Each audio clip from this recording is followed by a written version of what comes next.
മുൻമന്ത്രി A K ബാലൻ മാധ്യമങ്ങളെ കാണുന്നു തത്സമയം.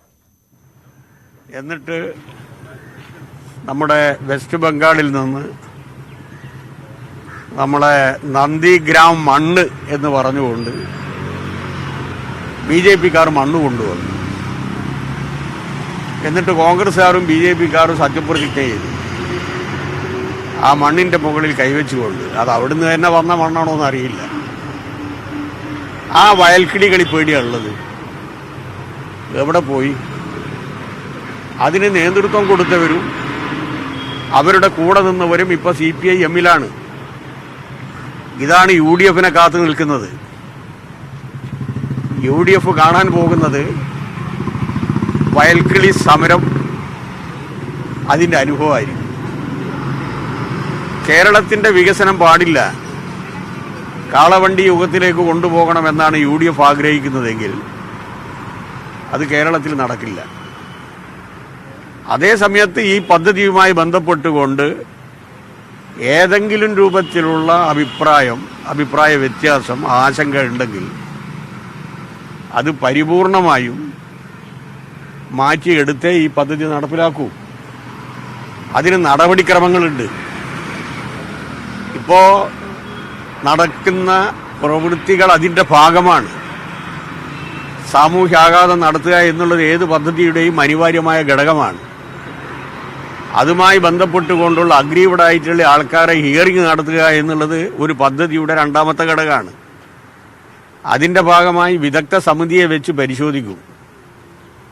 ആ വിദഗ്ധ സമിതിയുടെ പരിശോധനയുടെ ഭാഗമായി ഏതെങ്കിലും രൂപത്തിൽ പിന്നെയും അഭിപ്രായ വ്യത്യാസങ്ങളും ആശങ്കകളും ഉണ്ടെങ്കിൽ അത് ദൂരീകരിക്കുന്നതിനുള്ള നടപടിയെടുക്കും. പിന്നെ പരിസ്ഥിതി ക്ലിയറൻസും റെയിൽവേ അംഗീകാരവും കിട്ടിയതിന് ശേഷം മാത്രമേ ഒരു പദ്ധതി യാഥാർത്ഥ്യമാക്കാൻ കഴിയൂ. അപ്പോൾ ഇത് വളരെ വളരെ ബോധപൂർവം നടത്തുന്നതാണ്. എങ്ങനെയെങ്കിലും ഒരു വെടിവെപ്പ് ഉണ്ടാക്കുക, ഏതെങ്കിലും ഒരു സ്ത്രീയെ അല്ലെങ്കിൽ ഏതെങ്കിലും ഒരു കുട്ടിയെ ഒരു രക്തസാക്ഷിയായി ഇതിൻ്റെ ഭാഗമായി കിട്ടുമോ എന്നാണ് ഇപ്പോൾ ആലോചിക്കുന്നത്. മണ്ണെണ്ണ ഒഴുക്കിയല്ലേ കൊല്ലാൻ വേണ്ടി. എവിടത്തേക്കാണ് എത്തുന്നത്?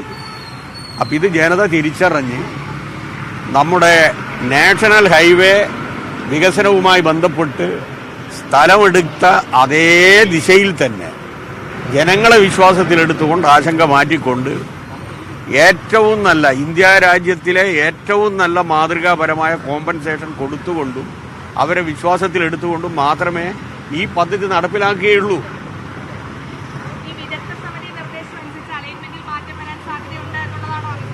സംശയം എന്താ കാര്യത്തിൽ?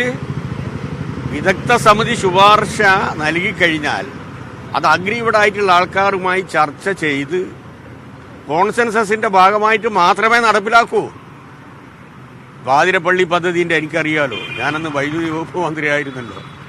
എല്ലാ നടപടിക്രമങ്ങളും പൂർത്തീകരിച്ചിട്ട് നടപ്പിലാക്കാൻ കഴിഞ്ഞിട്ടില്ലല്ലോ നമുക്ക്.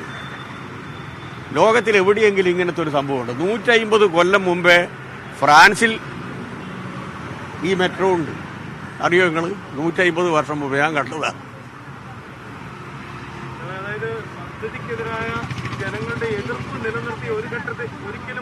എതിർപ്പുണ്ടാകില്ല. ഇതിന് കുറച്ച് ആൾക്കാർ ഇറക്കുമതി ചെയ്യുന്നതാണ്. ഒരേ ആൾക്കാർ തന്നെയാണ് പല സ്ഥലത്തും പോയി നിൽക്കുന്നത്. ആശങ്ക ഉണ്ടാക്കാൻ നിങ്ങൾ വിചാരിച്ചാൽ കഴിയുന്നേ. നമ്മുടെ കേരളത്തിലെ മുഖ്യധാരാ പത്രങ്ങളും നിങ്ങളുടെ ക്യാമറ കണ്ണുകളും ഉപയോഗപ്പെടുത്തി കഴിഞ്ഞാൽ എന്തും ഡിസ്റ്റോർട്ട് ചെയ്യാം. അത് നമ്മൾ കേരളം കണ്ടതാണ്. അതിനെ സംബന്ധിച്ച് കേരളത്തിലെ ജനതക്ക് ആശങ്കയില്ല. എയർപോർട്ട് ഏറ്റവും നല്ല അനുഭവമല്ലേ കണ്ണൂര്. എ കെ ബാലൻ കേരളയിൽ വിരുദ്ധ സമരത്തിനെതിരെ സംസാരിക്കുകയായിരുന്നു. വയൽക്കിളികളുടെ സമരത്തിന്റെ ഗതി തന്നെ ഈ സമരത്തിനുമാകും എന്നാണ് അദ്ദേഹം പറഞ്ഞു വെക്കുന്നത്.